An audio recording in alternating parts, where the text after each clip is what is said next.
அன்பு நிறைந்த அல்லாஹ்வின் நல்லடியார்களே, அல்லாஹ் ரப்புல் ஆலமீன் அழிந்து போகக்கூடிய துனியாவில் எங்களை வாழ்வதற்காக அனுப்பியிருக்கிறான்.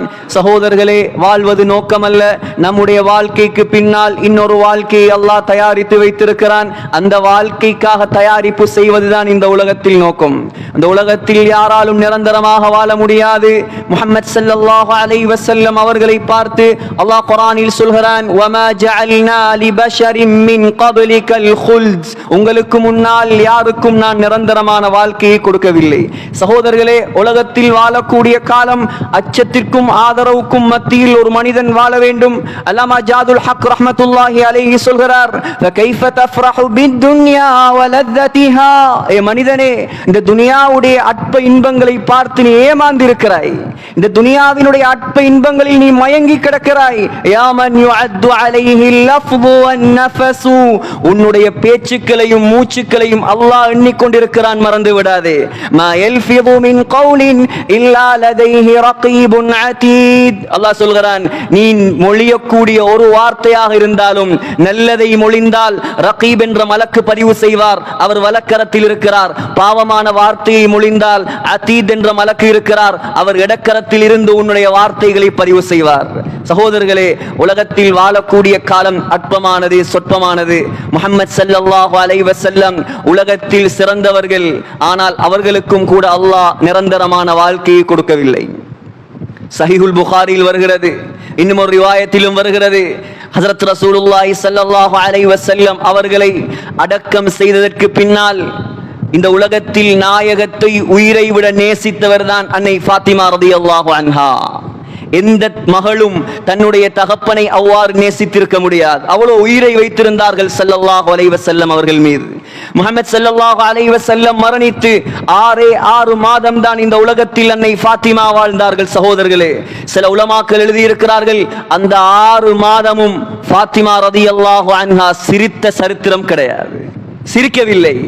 அண்ணல் நாயகத்தை அடக்கியதற்கு பின்னால் ஓடி போய் அந்த மண்ணை அள்ளி, நபியுடைய கபரு மண்ணை அள்ளி அதை மோந்து கொண்டு அன்னை ஃபாத்திமா ரலியல்லாஹு அன்ஹா சொன்னார், மாதா அலா மன் ஷம்ம துர்பத அஹ்மதா அல்லா யஷும்ம மத ஸமானி கவாலியா.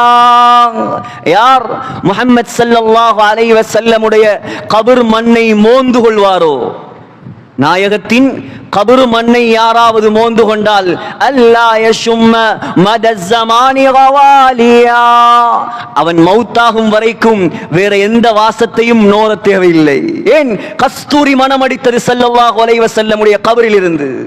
சுப்பத் அலைய மஸாயிபு, முஹம்மது ஸல்லல்லாஹு அலைஹி வஸல்லம் மரணித்ததால் எனக்கு வந்த கஷ்டம், எனக்கு வந்த துன்பம், லவ் அன்னஹா சுப்பத் அலல் அய்யாமி உதுன லயாலி, எனக்கு வந்த கஷ்டத்தை பகலுக்கு கொடுத்தால் அந்த பகல் எல்லாம் இரவாக மாறிவிடும்.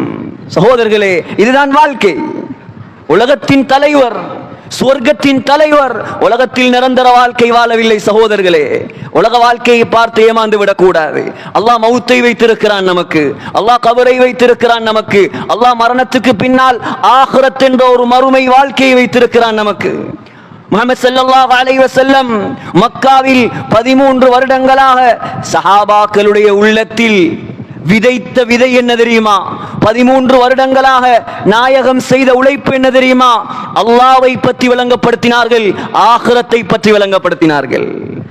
உலகத்தை, துனியாவை அடைவதற்கு இமாமை கொண்டு வந்து மிம்பரில் குத்பா ஓத தேவையில்லை. சகோதரர்களே, குத்பா என்றால் எப்படி இருக்க வேண்டும்? அந்த குத்பாவை கேட்டால் மக்களுக்கு அல்லாஹ்வுடைய பயம் வர வேண்டும், ஆகிரத்துடைய சிந்தனை வர வேண்டும், கபருடைய நினைவு வர வேண்டும். இந்த தலைப்புகளில் தான் குத்பா ஓதப்பட வேண்டும். சகோதரர்களே, அல்லாஹு தஆலா குர்ஆனில் 115 இடங்களில் ஆகிரா என்ற வார்த்தையை மாத்திரம் பாவிக்கிறான். ஏன்? மனிதனே விளங்கு குர்ஆனை. 40 நாளில் ஓதுவதற்கு மாத்திரமல்ல நான் குர்ஆனை இறக்கி இருக்கிறேன். மனிதனே, மௌத்தான ஊடுகளில் ஓதுவதற்கல்ல நான் குர்ஆனை இறக்கி வைத்திருக்கிறேன். வியாழக்கிழமை இரவில் மாத்திரம் யாசீன் ஓதுவதற்காக நான் குர்ஆனை இறக்கி வைத்திருக்கிறேன். உலகத்தில் உன்னுடைய சொர்க்கத்தை நரகத்தை நான் குர்ஆனில் தீர்மானித்து வைத்திருக்கிறேன். பெருட்டுங்கள் சகோதரர்களே, குர்ஆனை, ஆகிரத்தை அல்லாஹ் சொல்லித் தருகிறான் குர்ஆனில். சூர் என்று ஒரு சத்தம் வந்து விட்டால் என்ன நடக்கும் சகோதரர்களே? இன்னைக்கு எவ்வளவு படிப்புகள், எவ்வளவு பட்டங்கள், எவ்வளவு பதவிகள். கேட்டு பாருங்கள், ஆகிரத்தை பத்தி என்ன தெரியும்? தெரியாவிட்டால் நஷ்டமே சகோதரர்களே. நாம் இங்கே ஆள வந்தவர்களா? ஆகிரத்தில் வாழ வந்தவர்கள். நாம் மறந்துவிடக் கூடாது சகோதரர்களே. சூர் என்ற ஒரு சத்தம், இந்த காலத்தில் சத்தத்துடைய பரக்கத்தை அல்லாஹ் எடுத்து விட்டான். மைக் இல்லாமல் குத்துபா செய்ய முடியாது. ஒரு 50-100 பேர் இருந்தாலே மைக் இல்லாமல் குத்துபா செய்ய முடியாது சகோதரர்களே. அந்த காலம் முஹம்மது ஸல்லல்லாஹு அலைஹி வஸல்லம் உடைய காலம், சத்தம் எப்படி இருந்தது தெரியுமா? ஹஜ்ஜத்துல் வதா 1,24,000 சஹாபாக்கள் இருந்தார்கள். முஹம்மது ஸல்லல்லாஹு அலைஹி வஸல்லம் மைக்கிலா பயான் செய்தார்கள். முஹம்மது ஸல்லல்லாஹு அலைஹி வஸல்லம் ஸ்பீக்கரிலா பயான் செய்தார்கள். சகோதரர்களே, முஹம்மது ஸல்லல்லாஹு அலைஹி வஸல்லம் உடைய சத்தம் சுப்ஹானல்லாஹ் 1,24,000 சஹாபாக்களும் பயானை கேட்டார்கள். ஹஜ்ரத் உமர் ரலியல்லாஹு அன்ஹு ஈரானுக்கு படை அனுப்பினார். ஈரான், அதுவும் ஈரானுடைய ஆரம்பம் அல்ல, ஈரானுடைய தொங்கல் நஹாவந்த். சகோதரர்களே, சவுதியிலிருந்து ஈரானுக்கு 2000 கிலோமீட்டர் பிரயாணிக்க வேண்டும். மதீனாவின் மிம்பரில் நின்று கொண்டு யா சாரியா அல் ஜபல், ஈரான் படை தளபதியை கூப்பிட்டார் உமர் ரலியல்லாஹு அன்ஹு. சாத்தியமாகுமா சகோதரர்களே? இந்த காலத்தில் சாத்தியமாகுமா? மதீனாவின் மிம்பரில் நின்று கொண்டு உமர் ரலியல்லாஹு அன்ஹு யா சாரியா, சாரியாவே, 2000 கிலோமீட்டருக்கு அங்கால் இருப்பவரை கூப்பிட்டார்கள். சாரியா திரும்பி பார்த்தார். வரலாறை பிரட்டுங்கள், சஹாபாக்களுடைய சாதனைகளை பாருங்கள். திரும்பினார் சாரியா ரலியல்லாஹு அன்ஹு. எதிரிப்படை இருந்தது, வெற்றி கொன்றார், வெற்றி அடைந்தார், தோல்வியை தூரத் எறிந்தார். இதுதான் சத்தத்துடைய பரக்கத். சகோதரர்களே, மனிதருடைய சத்தம் அந்த அளவுக்கு என்று சொன்னால், ஹஜ்ரத் உமர் ரலியல்லாஹு அன்ஹுடைய சத்தம் அந்த அளவுக்கு என்றால், அல்லாஹ் சத்தம் போடுவதற்காக ஒரு மலக்கை படைத்திருக்கிறான் தெரியுமா? சத்தம் போடுவது மாத்திரம்தான் அவருடைய வேலை. ஆனால் அவர் இன்னும் சத்தம் போடவில்லை. சகோதரர்களே, அல்லாஹ் மலக்கை படைத்திருக்கிறான். அவருடைய பெயர் இஸ்ராஃபீல். அவர் படைக்கப்பட்ட நாளில் அவருடைய கரத்தில் அல்லாஹ் ஒரு குழலை கொடுத்து வைத்திருக்கிறான், ஒரு ஊது குழல், பூக். அந்த பூக்கை அவர் ஊதினால் சகோதரர்களே 2 தரம் ஊதுவார். இஸ்ராஃபீல் அலைஹிஸ்ஸலாத்தை பற்றி முஹம்மது ஸல்லல்லாஹு அலைஹி வஸல்லம் 4 விடயங்கள் சொன்னார்கள். இஸ்ராஃபீல் அலைஹிஸ்ஸலாம் படைக்கப்பட்ட நாளிலிருந்து கண்ணை மூடியது கிடையாது. கண்களை, இது கட்டுக்கதை அல்ல, ஹாக்கிமில் வரக்கூடிய சஹீஹான ஹதீஸ். கண்களை மூடியது கிடையாது. இஸ்ராஃபீல் அலைஹிஸ்ஸலாம் படைக்கப்பட்ட நாளிலிருந்து ஒரே இடத்தை தான் பார்த்து கொண்டிருக்கிறார். அல்லாஹ்வுடைய அர்ஷை பார்த்து கொண்டிருக்கிறார். சகோதரர்களே, படைக்கப்பட்ட நாளிலிருந்து அந்த குழலை ஏந்தி கொண்டிருக்கிறார். ஏன் கண்ணை மூடாமல் இருக்கிறார் தெரியுமா? கண்ணை மூடிய தருணத்தில் அல்லாஹ்வுடைய கட்டளை வந்துவிட்டால் என்ன செய்வது? அதுதான் கண்ணை மூடாமல் அல்லாஹ்வுடைய கட்டளையை பார்த்து கொண்டிருக்கிறார். அல்லாஹ்வுடைய கட்டளை வரும், ஊதுங்கள் இஸ்ராஃபீல், குழலை ஊதுங்கள் இஸ்ராஃபீல். இஸ்ராஃபீல் அலைஹிஸ்ஸலாம் ஊத ஆரம்பிப்பார். சிந்தியுங்கள், உலகத்தில் உள்ள எல்லாருடைய கழுத்துகளும் முஹம்மது ஸல்லல்லாஹு அலைஹி வஸல்லம் சொன்னார்கள், ஒட்டகத்தின் கழுத்துகளை போல ஆட ஆரம்பிக்கும். وَنُفِخَ فِي الصُّورِ فَصَعِقَ مَنْ فِي السَّمَاوَاتِ وَمَنْ فِي الْأَرْضِ. ஒரு சத்தம் தான். வானத்தில் உள்ளவர்கள், பூமியில் உள்ளவர்கள் எல்லாம் தலை சுத்தி விழுந்து விடுவார்கள். அல்லாஹ் சொல்கிறான், மயக்கம் போட்டு விழுந்து விடுவார்கள். அந்த குழலில் அவர் முதலாவது தரம் ஊதினால் وَفُتِحَتِ السَّمَاءُ فَكَانَتْ أَبْوَابًا, அல்லாஹ் வானத்தை கதவுகளாக மாற்றி விடுவான். சகோதரர்களே, அவர் முதலாவது தரம் ஊதினால் இதஷம்சு குவ்விரத், சூரியன் சுருட்டப்படும். அல்லாஹ் சொல்கிறான், சூரியனை அல்லாஹ் சுருட்டுவான். வைதன் நுஜூமுன் கதரத், நட்சத்திரங்கள் எல்லாம் விழுந்து விடும். சகோதரர்களே, அவர் முதலாவது தரம் ஊதினால் அல்லாஹ் சொல்கிறான், யௌம நத்விஸ் ஸமா கதைஸ் சிஜில்லில் குதுப், பேப்பரை சுருட்டுவதை போல நான் வானத்தை சுருட்டுவேன். அல்லாஹ் சொல்கிறான். இதெல்லாம் நடக்க இருக்கிறது. யார் இதையெல்லாம் நம்பவில்லையோ அவன் முஸ்லிம் கிடையாது. சகோதரர்களே, அல்லாஹ் சொல்கிறான், இதெல்லாம் அல்லாஹ் சொல்கிறான், வானத்தை பார்க்கிறாய், நீல நிறத்தில் நீ. இஸ்ராஃபீல் அலைஹிஸ்ஸலாம் சூரை ஊதினால் ஃபைதன் ஷக்கத்திஸ் ஸமா, வானம் துண்டு துண்டாக பிளக்கும். ஃபகானத் வர்தத்தன் கத்திஹான், வானத்துடைய நிறத்தை நான் ரோஸ் கலராக மாற்றி விடுவேன். அல்லாஹ் சொல்கிறான், வானம் ரோஸ் கலராக மாறிவிடும் சகோதரர்களே. கத்திஹான், எண்ணெயின் அடிமண்டியை போல் மாறிவிடும் வானம். சகோதரர்களே, சூரத்துல் கஹ்ஃப் வெள்ளிக்கிழமை ஏன் ஓதச் சொல்கிறார்கள் ஸல்லல்லாஹு அலைஹி வஸல்லம்? அந்த சூரா ஆரம்பிப்பது முஹம்மது ஸல்லல்லாஹு அலைஹி வஸல்லம் அவர்களை பற்றி, அந்த சூரா முடிவது துல்கர்னைன் அலைஹிஸ்ஸலாமை பற்றி, அந்த சூராவின் நடுவில் மூசா அலைஹிஸ்ஸலாம், அந்த சூராவின் நடுவில் ஹிதுர் அலைஹிஸ்ஸலாம், அந்த சூராவில் கியாமத்துடைய நாளை அல்லாஹ் பேசுகிறான். எந்த மலைகளை உலகத்தை கட்டி ஆள்வதற்காக, உலகத்தை தாங்கி பிடிப்பதற்காக நான் படைத்திருக்கிறேனோ, அல்லாஹ் சொல்கிறான், அந்த மலைகளை பஞ்சாக பறக்க விடுவேன் நான். அல்லாஹ் சொல்கிறான், பூமியை பார்ப்பீர்கள், மஹ்ஷர் மைதானம் உருவாக்கப்படும். சகோதரர்களே, எப்படி இருக்கும் சிந்தித்து பாருங்கள். மஹ்ஷர் மைதானம், முஹம்மது ஸல்லல்லாஹு அலைஹி வஸல்லம் சொன்னார்கள், சிவப்பும் வெள்ளையும் கடலாக நான் மாற்றுவேன் உலகத்தை. சிவப்பும் வெள்ளையும். சகோதரர்களே, அந்த பூமியில் அல்லாஹ் சொல்கிறான், அந்த பூமியில் கட்டடம் இருக்காது, அந்த பூமியில் மலைகள் இருக்காது, மரம் இருக்காது, மேடு இருக்காது, பள்ளம் இருக்காது. சகோதரர்களே, இன்று கிழக்கு மாகாணம் சமதரை, கொழும்பு சமதரை, மலை நாட்டுக்கு போனால் மேடு பள்ளம். மஹ்ஷர் மைதானம் அப்படி அல்ல, எல்லாமே சமதரை, எல்லாம் சமதரை.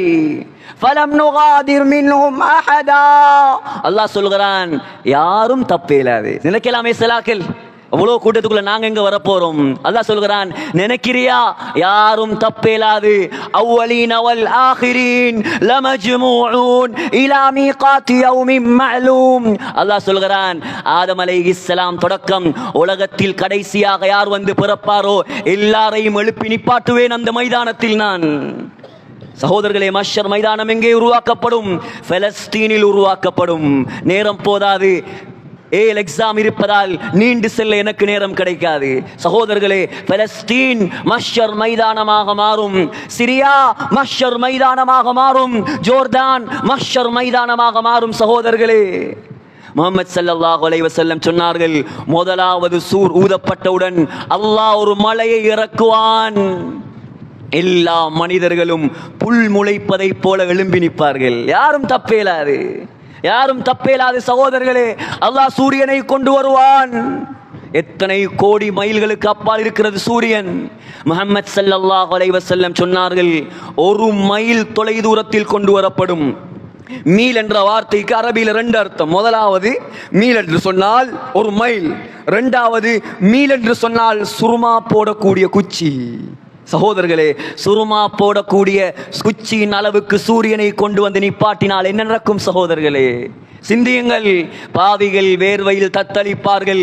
சிலர் கரண்டை கால், சிலர் முழங்கால், சிலர் இடுப்பு, சிலர் நெஞ்சு, சிலரை வேர்வை கடிவாளமிடும். ஸல்லல்லாஹு அலைஹி வஸல்லம் சொன்னார்கள், 7 கூட்டத்தார் நல்லடியார்களுக்கு அல்லாஹ் அவனுடைய அரசுடைய நிழலை கொடுப்பான். சகோதரர்களே, எல்லாரும் யா நஃப்ஸி யா நஃப்ஸி என்று கத்திக் கொண்டிருப்பார்கள். சகோதரர்களே, கபரில் இருந்து எழும்பி வருவான் ஒவ்வொரு மனிதனும். அல்லாஹ் சொல்கிறான், சாயிகு வ ஷஹீத், ஒவ்வொரு மனிதனோட 2 பேர் வருவாங்க. குர்ஆன் இதெல்லாம் மஹ்ஷர் மைதானத்துக்கு தனியே போறல யாரும். ஒவ்வொரு மனிதனோட 2 பேர் வருவாங்க, 2 மலக்குமார் வருவார்கள். முதலாவது மலக்குடைய பேர் சாயிக். சாயிக் என்றால் அரபியில் டிரைவர். இவர்தான் கபர்ல இருந்து என்னையும் உங்களையும் மஹ்ஷர் மைதானத்துக்கு கூட்டி கொண்டு போவார். தப்பே இல்லாது யாரும். கபர்ல இருந்து எழுப்பாட்டுவார், வா போவோம் மஹ்ஷருக்கு. அல்லாஹ் கூப்பிடுறான், யௌம யத்தபிஊன அத்தாஇ லா இவஜ லஹு. அல்லாஹ் சொல்கிறான், 2வது சூர் ஊதப்பட்டால், முதலாவது சூர் ஊதி 40 வருடங்களுக்கு பின்னால் தான் 2வது சூர் ஊதப்படும். 2வது சூர் ஊதப்பட்டால் எல்லாரும் பித்து பிடித்தவர்களை போல அந்த சூரை நோக்கி அப்படியே போவாங்க. சாயிக் கூட்டி கொண்டு போவார். அடுத்தவர் ஷஹீத். ஷஹீத் என்றால் சாட்சியாளர். நான் செய்த நல்லவைகள், நீங்கள் செய்த நல்லவைகள், பாவங்கள் எல்லாத்தையும் அவர் ரிப்போர்ட் ஒப்படைப்பார் அல்லாஹ்விடத்தில். ரிப்போர்ட்டை பார்ப்பான் மனிதன். சகோதரர்களே, ரிப்போர்ட்டை பார்ப்பான். மாலிஹாதல் கிதாப், ரிப்போர்ட்டை பார்த்தால் உம்மாக்கு தெரியாமல் செய்த பாவங்கள், வாப்பாவுக்கு தெரியாமல், டீச்சருக்கு தெரியாமல், உலகத்தில் யாருக்கும் தெரியாமல் ரூமை பூட்டிக் கொண்டு செய்த பாவங்கள், பேசிய ஹராம்கள், ஃபேஸ்புக் தொடர்புகள் எல்லாம் இருக்கும் சகோதரர்களே, எல்லாம் இருக்கும். கேட்பான், இந்த ஏடு என்ன ஏடு இது? லா யுகாதிரு ஸகீரா வலா கபீரா இல்லா அஹ்ஸாஹா. சொல்லுவான், செஞ்ச ஒன்றையும் விட்டு வைக்கல, எல்லாத்தையும் ரிப்போர்ட்ல இருக்குது. தப்பேலுமா சகோதரர்களே? சிந்தனை கெடுங்கள். மறுமைதான் நம்முடைய வாழ்க்கை சகோதரர்களே, மறுமைதான் நம்முடைய வாழ்க்கை. அல்லாஹ் சொல்கிறான், பாவி விளங்கிக் கொள்வான், தப்ப முடியாது. யவத்துல் முஜ்ரிம் லவ் யஃப்ததி மின் அதாபி யௌமிதின் பிபனீன். அல்லாஹ் சொல்கிறான், பாவி சொல்லுவானாம், யா அல்லாஹ் என்னுடைய குழந்தைகள் எல்லாம் தாரேன். யாருக்காக தொழுகையை விட்டுட்டு ஊர்ல ஓடினாய்? யாருக்காக ஜகாத் கொடுக்காமல் செலவழித்தாய்? யாருக்காக அராத்தை செய்தாய்? அந்த பிள்ளைகளை சொல்லுவானாம், யா அல்லாஹ் இதோ என்னுடைய பிள்ளைகள், எடுத்துக்கோ, நரகத்தில் போடு, என்ன விட்டுடு, என்ன விட்டுடு யா அல்லாஹ். குர்ஆன் இது, குர்ஆன். வஸாஹிபா, மனைவி, யா அல்லாஹ் மனைவி இருக்கிறா, தங்கத்தால் குளிப்பாட்டினார் மனைவி. மனைவிக்காகத்தானே தாயோட சண்டை பிடிக்கிறாங்க எத்தனையோ பேர். மனைவியுடைய பேச்சை கேட்டுத்தானே தாயை வீட்டை விட்டு விரட்டி இருக்கிறார்கள் எத்தனையோ பேர். சொல்லுவான், என்ன நிக்கிறா, இவ போடு நரகத்தில், யா அல்லாஹ் என்ன விட்டுடு ரப்பே. அல்லாஹ் சொல்கிறான், மனைவியேடு, யா அல்லாஹ் இந்த பிள்ளைகளேடு, இந்த முழு குடும்பத்தையும் நரகத்தில் போடு யா அல்லாஹ். இந்த வாப்பா, உம்மா, சாச்சா, பெரியப்பா, மச்சான், மைனி எல்லாரையும் தூக்கி நரகத்தில் போடு, என்ன விட்டுடு ரப்பே, என்ன விட்டுடு. சொல்லுவானாம், அதுவும் போதாதா, அதுவும் போதாதா. வமன் ஃபில் அர்தி ஜமீஅன் சும்ம யுன்ஜி. யா அல்லாஹ் உலகத்தில் உள்ள எல்லாரையும் தூக்கி நரகத்தில் போடு, பரவாயில்ல, என்ன மட்டும் விட்டுடு. அல்லாஹ் சொல்கிறான், கல்லா, ஒரு நாளும் நடக்காது. தப்புவியா என்னிடத்தில்? உலகத்தில் நான் சும்மா இருக்கிறேன் என்பதாக நினைக்கிறியா? அல்லாஹ் சொல்கிறான், அறிவு கெட்ட மனிதர்களை பார்த்து அறிவாளிகள் தப்பி விட்டார்கள் சகோதரர்களை. யார் அறிவாளி? கோடி கோடியா சேர்த்தவனா அறிவாளி, மாடி மாடியா கட்டியவர்களா அறிவாளி. முஹம்மது ஸல்லல்லாஹு அலைஹி வஸல்லம் சொன்னார்கள், மறுமைக்காக யார் தயாரிப்பு செய்தானோ அவன்தான் அறிவாளி. இதை சொன்னது யார்? உலகத்தில் மிகப்பெரிய அறிவாளி முஹம்மது ஸல்லல்லாஹு அலைஹி வஸல்லம். சகோதரர்களே, எல்லாரும் எல்லாரும் தப்ப பார்ப்பார்கள், எல்லாரும் தப்ப பார்ப்பார்கள். அல்லாஹ் சொல்லுவான், தப்பே இல்லாது. உலகத்தில் நான் விட்டு வைத்தேன், ஏன் தெரியுமா? உலகத்தில் நான் உன்னை பிடிக்கல, வட்டி எடுத்தாய், நான் உடனே பிடிக்கல. மாற்றம் செய்தாய், தொழுகையை விட்டாய், நான் உடனே பிடிக்கல. ஏன் தெரியுமா? ஏன் தெரியுமா? நான் உலகத்தில் சுட சுட உங்களை பிடித்தால், அல்லாஹ் சொல்கிறான், லவ் யுஆஹிதுல்லாஹு الناس بما كسبوا, சுட சுட உங்களை பிடித்தால், மா தரக அலா ظهرها من دابة, உலகத்தில் ஒரு பூச்சி புழு கூட மிஞ்சாது. நான் பிடிக்கிறல, விட்டு வைக்கிறேன். சனஸ்ததிரிஜுஹும், விட்டு பிடிப்பேன் நான். அல்லாஹ் சொல்கிறான், பிடிப்பேன். அங்க வா எல்லாரும், இங்க இல்ல. அங்க வா, கபருக்கு வா, மஹ்ஷருக்கு வா, உனக்கு எல்லாம் காத்திருக்கிறது. நல்லவனா, உனக்கு நான் சுவர்க்கம் போவதற்கு முன்னால் சாப்பாடு தருவேன். நல்லவர்களுக்கு, நல்லடியார்களுக்கு சுவர்க்கம் போவதற்கு முன்னால் சாப்பாடு. சகோதரர்களே, புகாரியை பேசுகிறேன் நான், புகாரி. தகூனுல் அர்து குப்ஸதன் வாஹிதா. முஹம்மது ஸல்லல்லாஹு அலைஹி வஸல்லம் சொன்னார்கள், மஹ்ஷர் மைதானத்தில் சுவர்க்கவாதிகளுக்கு அல்லாஹ் ரொட்டி சுடுவான். ஆசையா சகோதரர்களே? வாங்க பள்ளிக்கு, ஹராத்த விடுவோம் சகோதரர்களே. அல்லாஹ் தயாரிக்கும் ரொட்டி. புதுக்கடைக்கு ஓடுறாங்க, என்னத்துக்கு? சுவையான சாப்பாடு சாப்பிட. ஏன் KFC, ஏன் பீஸா ஹட், ஏன் பர்கர் கிங்? ஏன்? காசி போனா பரவாயில்ல, நல்லா திங்கணும். டைனமோக்கு போய் தின்னாம இருக்கேனுமா நமக்கு? சகோதரர்களே, அல்லாஹ் ரொட்டி சுடுவான். எந்த சைஸ் ரொட்டி தெரியுமா? உலகத்தை விட பெரிய ரொட்டி அல்லாஹ் சுடுவான். புகாரி, புகாரி, அங்கால இங்கால இல்ல. உலகத்தை விட பெரிய ரொட்டி. ரொட்டியை சும்மா தின்னேலுமா சகோதரர்களே? ரொட்டியை சும்மா திங்கலாமா? கறி வேணுமே. அல்லாஹ் 2 கறியாக்குவான். முதலாவது கறி சௌர், காளை மாடு. 2வது கறி ஹூத், திமிங்கிலம். முஹம்மது ஸல்லல்லாஹு அலைஹி வஸல்லம் சொன்னார்கள், அந்த திமிங்கிலத்துடைய ஈரல், அந்த மீண்ட ஈரலை மாத்திரம் குழு மின் ஜாயிதி கபிதிஹா 70,000 மீனுடைய ஈரலை 70,000 சொர்க்கவாதிகள் சாப்பிடுவார்கள். சகோதரர்களே, மாற வேண்டும் நாம் சொர்க்கவாதிகளாய். எதற்காக இந்த ஜும்மா? எதற்காக எங்கே இருந்து வந்து மிம்பரில் நான் நிற்கிறேன்? அல்லாஹ் நம்மளை பார்த்து சந்தோஷப்பட வேண்டும். சகோதரர்களே, நரகவாதி நரகத்துக்கு போக தேவையில்லை, நரகத்துக்கு போக தேவையில்லை. அல்லாஹ் சொல்லுவான், சுனாமி வந்ததே, வளமையா நீங்க வந்தீங்க எங்களை பார்க்க, சுனாமி வந்துச்சு டிசம்பர்ல, உங்களை பார்க்க நான் வாரேன். வந்து ஒரு கூட்டத்தை அள்ளி கொண்டு போச்சு. நல்லவர்கள் நல்லவர்களாக போனாங்க. எத்தனையோ பேர் விடிய விடிய படம் பார்த்து சுபகம் இல்லாமல் படுத்தவர்களும் போனாங்க. வந்தா எப்படி இருக்கும் சகோதரர்களே? அல்லாஹ்வுடைய சக்தியை யாராலும் தடுக்க முடியாது. அல்லாஹ் சொல்லுவான், நரகவாதி வா, ஒன்ன நரகத்துக்கு கொண்டு போறல்ல, ஒன்ன நரகத்துக்கு கொண்டு போறல, ஃபர்ஸ்ட் உனக்கு நரகத்தை காட்ட போறேன் வா. அல்லாஹ் சொல்லுவான், வஅரத்னா ஜஹன்னம் யௌமைதில் லில் காஃபிரீன அர்தா, நரகத்தை கொண்டு வந்து காட்டுவேன் நான். முஹம்மது ஸல்லல்லாஹு அலைஹி வஸல்லம் சொன்னார்கள், 70,000 கடிவாளங்களால் அல்லாஹ் நரகத்தை கட்டுவான். சிந்தித்து பாருங்கள் சகோதரர்களை, சிந்தனைக்கு வராது. 70,000 கடிவாளங்களால் கட்டி ஒரு கடிவாளத்தை 70,000 மலக்கு பிடித்து இழுத்து வருவார்கள். அல்லாஹ் சொல்கிறான், அதை பார்த்தவுடன் உலகத்தில் உலமாக்கள் சொன்னார்கள், முஅத்தின் 5 தரம் பள்ளிக்கு வாங்கன்னு கூப்பிட்டார். எத்தனையோ கஸ்துகள்ல போனாங்க, விலங்கல்ல ஒரு கூட்டத்துக்கு, எல்லாரும் அல்ல, ஒரு கூட்டத்துக்கு எவ்வளவு விலங்கல். அல்லாஹ் சொல்றான், விளங்காது. விளங்கும் எங்க தெரியுமா? அங்க வா, விளங்கும் உனக்கு, அங்க வா, நரகத்தை பாரு. அல்லாஹ் சொல்றான், நரகத்தை பார்த்தவுடன் விளங்கிருமாம், புத்தி வந்துருமாம். யததக்கருல் இன்சான், அல்லாஹ் சொல்றான், இப்ப புத்தி வந்து என்ன செய்ய? ஒரு பிரயோஜனமும் இல்ல சகோதரர்களே, ஒரு பிரயோஜனமும் இல்ல போ நரகத்துக்கு. ஆக குறுகிய கால வாழ்க்கை தந்து அல்லாஹ் அனுப்பியிருக்கிறான். தரப்பட்ட தலைப்பு நீண்ட தலைப்பு, பேசுவதற்கு நேரம் போதாது. எல்லாம் வல்ல அல்லாஹ் மௌத்துக்கு தயாரிக்க கூடிய நல்லடியார்களாக நம் அனைவரையும் கபூல் செய்வானாக.